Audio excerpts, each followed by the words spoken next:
নমস্কার, আমি পৌলমী। আমার নতুন আরেকটি ব্লগে আপনাদের সকলকে স্বাগত জানাই। আজ আমার রান্নাঘর থেকে আমি আপনাদেরকে জানাবো আমি ভাজা মশলাটা কিভাবে বানাই। নিয়েছি গোটা ধনে, গোটা জিরে, 5 ফোড়ন, মৌরি, গোলমরিচ, শুকনো লঙ্কা, আর নিয়েছি এলাচ, লবঙ্গ আর পরিমাণ মতো দারচিনি। তারপর ভালো করে নেড়ে চেড়ে এটাকে আমি ভেজে নেব যতক্ষণ পর্যন্ত না, ভেজে নেওয়া মানে রোস্ট করে নেব, যতক্ষণ পর্যন্ত না এটা হালকা একটু ভাজা ভাজা হয়ে যাচ্ছে। যখন দেখবো এটা মোটামুটি রোস্ট হয়ে গেছে, তারপর আমি মিক্সার গ্রাইন্ডারে এটাকে ভালো করে গ্রাইন্ড করে নেব এবং তাহলেই আমার ভাজা মশলা রেডি।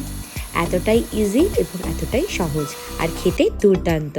চলুন এবার আমরা যাই ডলার ট্রিতে। আপনাদেরকে আমি বলেছিলাম আগের দিন আমার ডলার ট্রিতে কিছু কাজ ছিল, তো ডলার ট্রির ভিডিওটা তাই আজকে আমি পোস্ট করব। তো আমি বেরিয়ে পড়েছিলাম ডলার ট্রির উদ্দেশ্যে।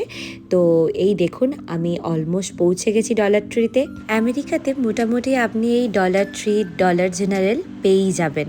তো আমাদের এই ডাবলিনে আছে ডলার ট্রি।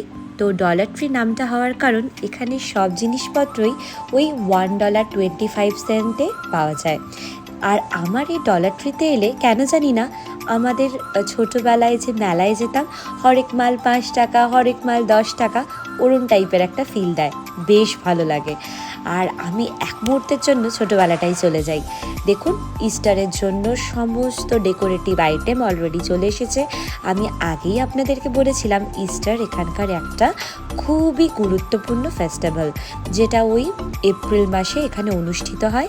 ওই 20 এপ্রিল থেকে 30 এপ্রিলের মধ্যে ইস্টার হয়ে থাকে। আর এই ইস্টারে আমার মেয়ের বয়সী ছোট ছোট ছেলেমেয়েরা বেরোয় ঝুড়ি হাতে করে বা বাকেট হাতে করে এগ হান্টিংয়ের জন্য। এটা ওদের কাছে প্রচণ্ড এক্সাইটমেন্টের একটা অনুষ্ঠান। যদি রাই এবছর এগ হান্টিংয়ে যায়, অবশ্যই তার ভিডিও আমি পোস্ট করব। দেখুন ডলার ট্রিতে কি পাবেন না আপনি, ঘরের নিত্য প্রয়োজনীয় বিভিন্ন খুঁটিনাটি জিনিস থেকে শুরু করে পার্টির পারপাসে ইউজ হওয়া সব জিনিসপত্র আপনি এখানে পেয়ে যাবেন। এছাড়া বিভিন্ন রকম গিফট দেওয়ার জন্য গিফট র্যাপার, বিভিন্ন রকম গিফট ব্যাগস থেকে শুরু করে সব কিছু আছে, এবং ঘর ডেকোরেশনেরও বিভিন্ন জিনিস পাওয়া যায়। আমার একটু ছোটোখাটো কাজ ছিল, কিছু জিনিস নেওয়ার ছিল, সেইগুলো আমি তুলে নিয়েছিলাম। আমার একটা বানি সাইকেল করছে এরকম একটা ওয়েলকামিং ডোর হ্যাঙ্গিং পছন্দ হয়েছিল, তো সেটা আমি নিয়েছিলাম। যাদের বাড়িতে এখানে পেট আছে, যেমন ডগি বলুন, ক্যাট বলুন, তাদের জন্য বিভিন্ন রকম খেলনা থেকে শুরু করে খাবার দেওয়ার জিনিস, কন্টেনার সব এখানে পাওয়া যায়। তো কেমন লাগলো আজকের এই ডলার ট্রির ছোট্ট ব্লগটা জানাতে ভুলবেন না কিন্তু। ভালো থাকবেন সবাই, আনন্দে থাকবেন। দেখা হবে অন্য ব্লগে।